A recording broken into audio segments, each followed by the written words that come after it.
Bienvenidos a todos a nuestra inmersión profunda. Hoy nos adentramos en el mundo de la crianza consciente, con disciplina, con amor, de Rosa Barocio.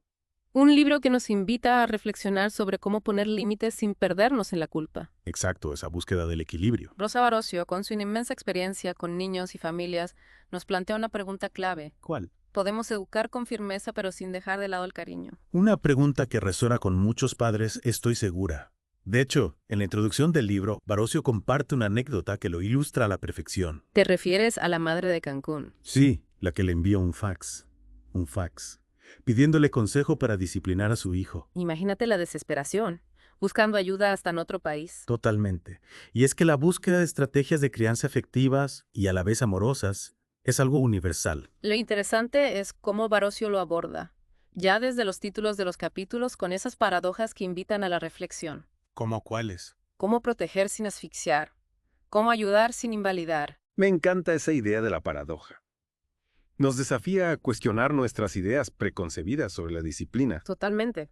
Y para entender mejor este enfoque es importante analizar los dos extremos que Barocio describe: la educación autoritaria y la permisiva. ¿Y qué mejor ejemplo de la rigidez de la educación autoritaria que la anécdota de la familia que siempre come pechuga de pollo? Porque papá lo ha dicho, claro. Es una imagen muy potente, ¿verdad? Una simple escena familiar reflejando cómo la educación autoritaria, tan arraigada en nuestra cultura, puede llegar a anular la individualidad. Y el diálogo dentro de la familia. En este modelo, la obediencia ciega se impone por encima de todo. Y del bienestar emocional del niño. Claro. Y en el otro extremo, la permisividad. Encarnada en Ricardo, un niño de 4 años que monta un escándalo en un restaurante porque quiere un teléfono móvil. ¿Te imaginas la escena? Uf, un clásico.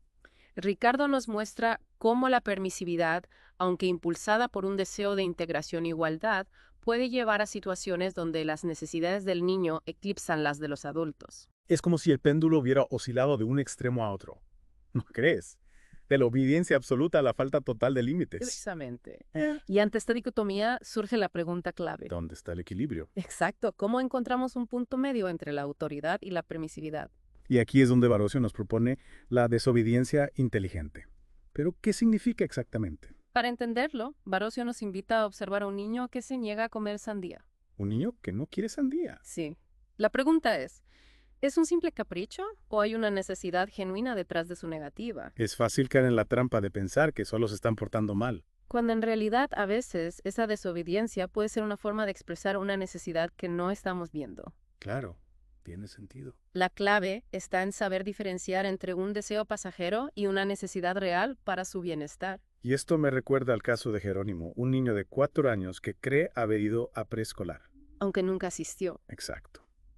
Esta anécdota que nos dice sobre el desarrollo infantil. Jerónimo nos recuerda que los niños tienen su propio ritmo, su propia percepción del tiempo. Intentar acelerar este proceso con un exceso de información o estimulación. Puede ser contraproducente. Es como si intentáramos llenar su disco duro antes de tiempo. Exactamente. Y en ese afán por acelerar a nuestros hijos, corremos el riesgo de que pierdan su inocencia. Barocio habla del inocente en extinción. Ah, sí. Y pulice el ejemplo del padre que intenta proteger a su hijo de la violencia del mundo actual. Un mundo que, lamentablemente, expone a los niños a temas que antes se consideraban solo para adultos. Pero ¿es realmente posible o incluso deseable mantener a nuestros hijos en una burbuja?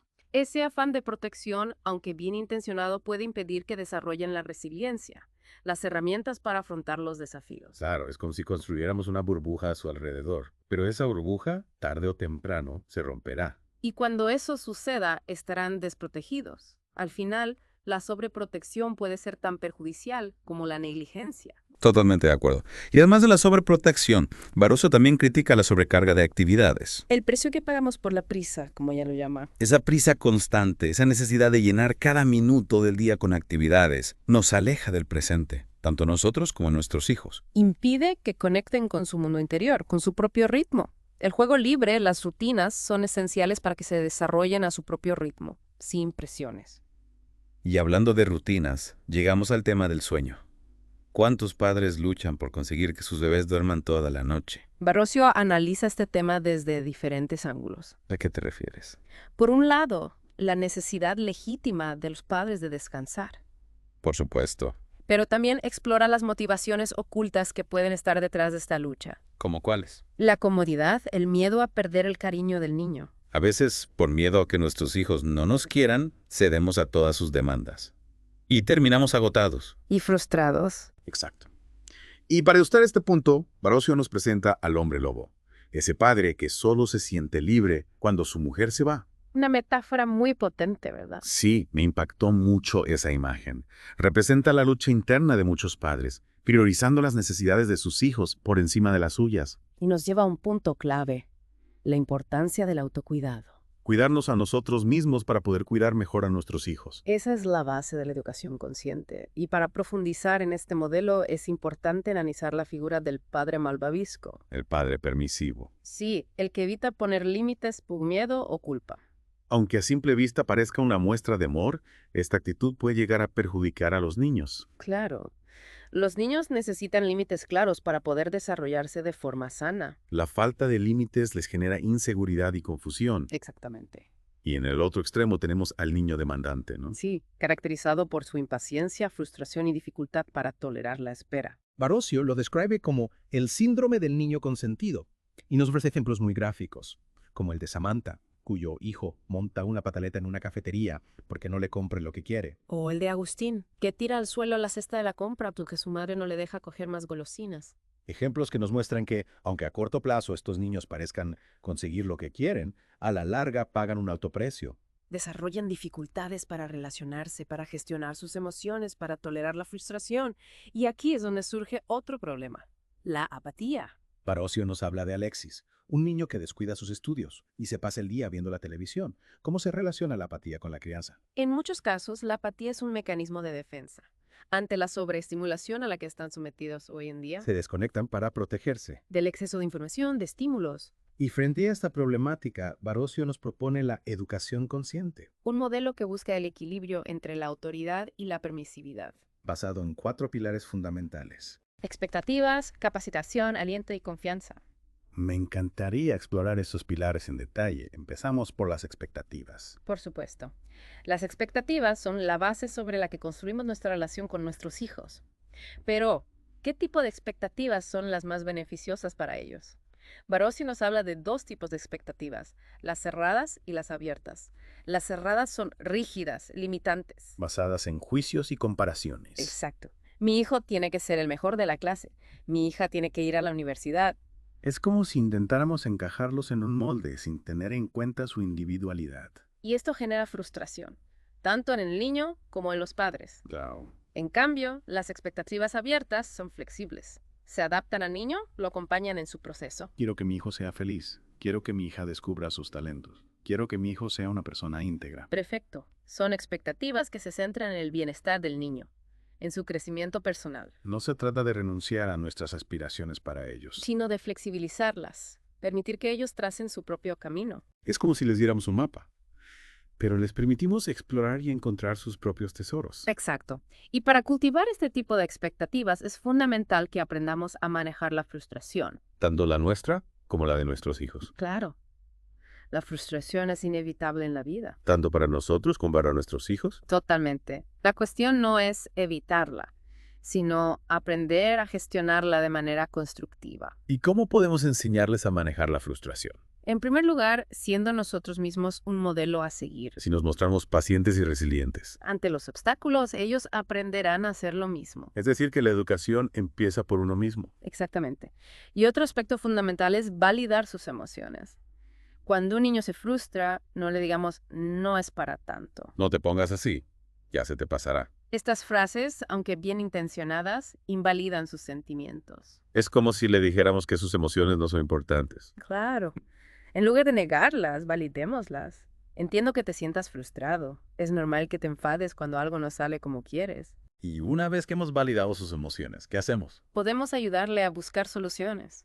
Preguntarle, ¿qué crees que puedes hacer para sentirte mejor? ¿Qué se gustaría hacer ahora? No le demos la solución, sino que le ayudemos a encontrarla por sí mismo. De esta forma, le enseñamos a ser responsable de sus propias emociones. Exactamente. Y esto nos lleva al segundo pilar de la educación consciente, la capacitación. ¿Qué significa capacitar a nuestros hijos? Significa darles las herramientas y el espacio que necesitan para aprender y desarrollarse por sí mismos. Esto implica, entre otras cosas, darles tiempo. Tiempo para explorar, para experimentar, para equivocarse. Para aprender de sus errores. Exacto. Y también implica supervisar, guiar, pero sin invadir su espacio, sin cortar su autonomía. Es como si fuéramos un andamio que les permite construir su propio edificio. Un andamio que les da soporte, pero no les impide crecer. Ni volar. Muy buena metáfora. Y para capacitar a nuestros hijos es fundamental que confiemos en ellos. Confiar en sus capacidades, en su potencial, en su capacidad de aprender y crecer. Exacto. Y la confianza se demuestra, entre otras cosas, con el aliento. El tercer pilar de la educación consciente. Sí. Alentar a nuestros hijos. ¿Qué significa exactamente? Significa reconocer sus esfuerzos, sus logros, sus avances, por pequeños que sean. Y también significa animarles a seguir adelante, a no rendirse ante las dificultades. Es como el agua que riega una planta. La ayuda a crecer y a florecer. Totalmente. Y para que el aliento sea efectivo, debe ser sincero. Concreto y específico. En lugar de decir, qué bien lo haces, podemos decir, me encanta cómo has ordenado tu habitación. Estoy muy orgulloso de tu esfuerzo en el examen de matemáticas. El reconocimiento debe ser genuino y dirigido a un comportamiento o acción concretos. Exacto. Y también debe ser oportuno. Es importante que reconozcamos los esfuerzos y logros en el momento en que ocurren. No esperemos a que haga algo extraordinario para decirle lo orgullosos que estamos. Claro, a veces los pequeños logros del día a día son los que más necesitan ser reconocidos. Y hablando de reconocimiento, ¿cuál es la diferencia entre aliento y halago? El halago es superficial. Se centra en la apariencia o en el resultado. El aliento, en cambio, es profundo. Se centra en el esfuerzo, en el proceso. El halago infla el ego, mientras que el aliento nutre el alma. Muy bien dicho. Y para concluir con el tercer pilar, me gustaría añadir que el aliento debe ir acompañado de la confianza. El cuarto y último pilar de la educación consciente. Sí. La confianza. Decías que es el pilar más importante, ¿verdad? Sin duda. Sin confianza no hay educación posible. Confiar en nuestros hijos significa creer en ellos, en sus capacidades, en su potencial. Y esa confianza se transmite, entre otras cosas, con nuestras palabras, con nuestros gestos, con nuestras actitudes. Exacto. Cuando confiamos en nuestros hijos, les damos alas para volar. Les permitimos experimentar, equivocarse, aprender de sus errores. Les damos la libertad que necesitan para crecer y desarrollarse como personas. Y esa libertad es fundamental para que puedan descubrir su propio camino, su propia identidad. Totalmente. Pero es importante aclarar que no se trata de una confianza ciega. Sino de una confianza informada. Es decir, que debemos conocer a nuestros hijos, sus fortalezas y sus debilidades, sus miedos y sus aspiraciones. Y a partir de ese conocimiento, podemos ofrecerles la guía y el apoyo que necesitan. Exacto. La confianza no es un cheque en blanco, sino un voto de fe en las capacidades de nuestros hijos. Y hablando de confianza, Barocio nos advierte sobre algunas ideas equivocadas que podemos tener sobre ella. Por ejemplo, la creencia de que para confiar en uno mismo hay que ser perfecto. Esa búsqueda de la perfección, ¿verdad? Nos puede llevar a al miedo al error, a la parálisis. Y nos impide disfrutar del proceso, del aprendizaje. En crecimiento. Es cierto, muchas veces esa presión por ser perfectos nos bloquea. A nosotros mismos y a nuestros hijos. Barocio nos invita a liberarnos de esa carga del perfeccionismo y a abrazar la imperfección. Tanto nosotros mismos como a nuestros hijos. Claro, la imperfección es parte de la vida. Es lo que nos hace humanos. Y es a través de nuestros errores que aprendemos. Y crecemos. Exacto. Y en ese proceso de aprendizaje es fundamental enseñarles a tolerar la frustración, ¿verdad? Sin duda, la frustración es una emoción natural e inevitable. La clave no es evitarla, sino aprender a gestionarla de forma constructiva. ¿Y qué herramientas podemos darles para que puedan afrontar la frustración de manera positiva? En primer lugar, nuestro propio ejemplo. Si nosotros nos mostramos pacientes, resilientes ante los obstáculos, ellos aprenderán a hacer lo mismo. Y también es importante validar sus emociones, enseñarles a identificarlas y a expresarlas de forma adecuada. Claro, a veces no saben cómo expresar esa frustración y la manifiestan con rabietas o comportamientos negativos. Exacto.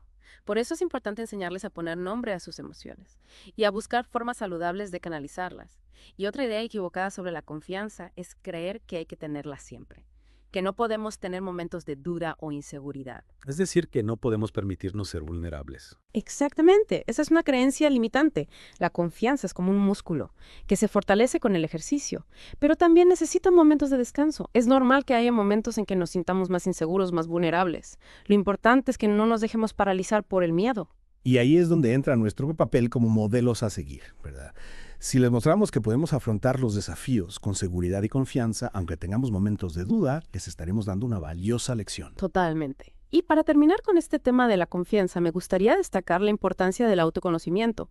Para confiar en nosotros mismos, primero tenemos que conocernos, saber quiénes somos, qué queremos, cuáles son nuestras fortalezas y nuestras debilidades. Es un proceso continuo de aprendizaje y crecimiento personal. Exacto. No hay una meta final, sino un camino que recorremos a lo largo de toda nuestra vida. Para ir cerrando nuestra inmersión en disciplina con amor, me gustaría retomar la idea central del libro, educar con conciencia. ¿Qué significa esto en la práctica? Educar con conciencia significa estar presentes en cada momento, ser conscientes de nuestras propias emociones y de las de nuestros hijos. Actuar con responsabilidad y con amor. Es un camino que requiere esfuerzo, compromiso, paciencia, pero sin duda un camino que vale la pena recorrer. Totalmente. Porque al final lo que todos buscamos es la felicidad de nuestros hijos. Y esa felicidad se construye día a día, con amor, con respeto, con conciencia. Muchas gracias por acompañarnos en este viaje por el mundo de la crianza consciente. Esperamos que las reflexiones de Rosa Barocio les hayan inspirado para seguir construyendo familias más felices y armoniosas. Recuerden, educar es un acto de amor que requiere conciencia, paciencia, sobre todo mucha confianza. Hasta la próxima.